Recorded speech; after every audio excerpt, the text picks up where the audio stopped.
Okay, Luxury Fred here in St. Augustine, Florida, with a little vlog for you all. I'm in St. Augustine to visit TPC Sawgrass and learn about the Players Championship, which is a huge golf tournament that's held every May at TPC Sawgrass. It's kind of like the Super Bowl of golf. It's a whole big party weekend with obviously the golf tournament, but concerts and parties and food and all kinds of other stuff. So I want to talk first about my flights today on Delta. Started out a little rough when I called to verify my seats and things like that.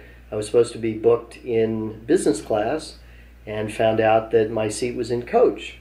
And that's when I learned about Delta's up coach fares, which are super full, expensive, premium coach fares that, space available, you get to automatically upgrade and sit in business class.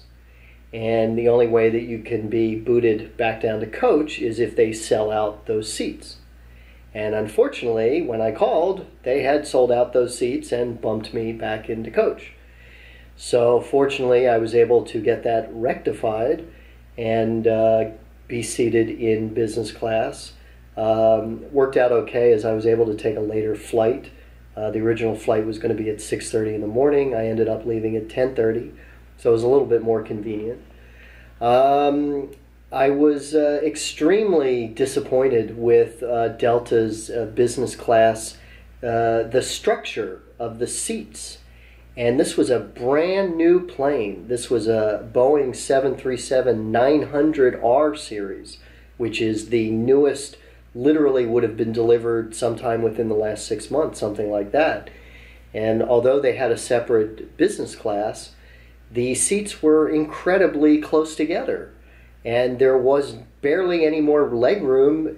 There was the amount of leg room that you used to get in coach. Now you don't get any leg room in coach, but this was like what it used to be. And I have short legs, so if I have a problem with leg room, that really says something.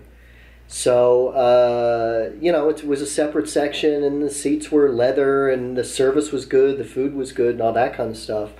But, part of what I think you pay for when you sit in business class is that space.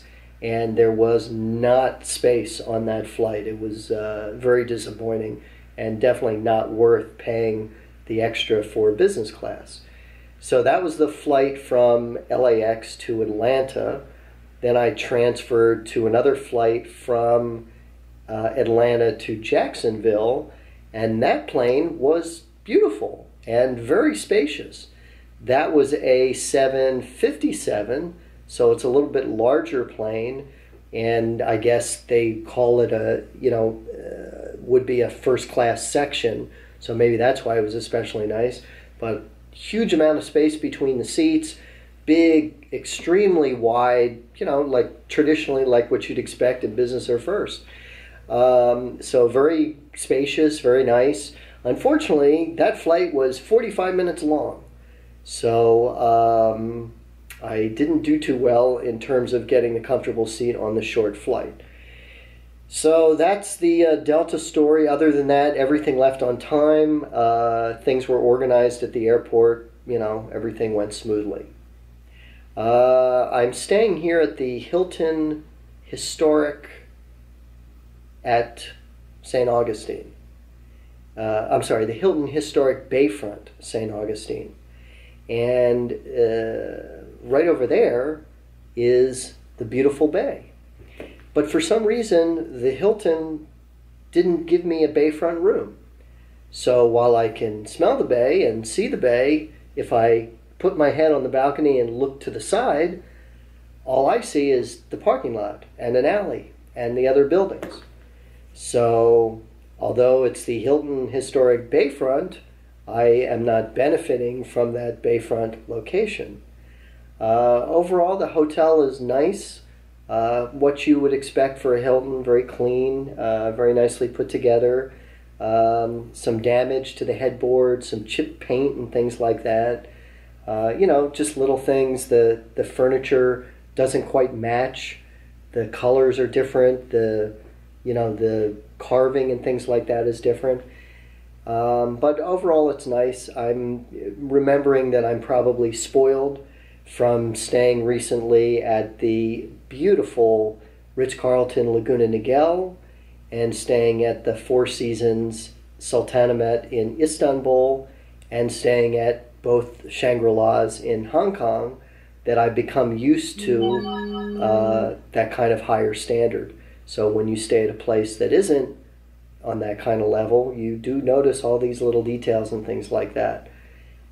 So again, but the big thing is if I'm staying at a bayfront hotel, I would like to be bayfront so I can see the bay. So that's it for today's complaints from Luxury Fred. Up early tomorrow, and we have a fun day of touring, including visiting the Fountain of Youth and some other cool stuff that I will, of course, heavily photograph and take video and share it with all of you. So for my first night here in St. Augustine, Florida, Luxury Fred saying goodbye.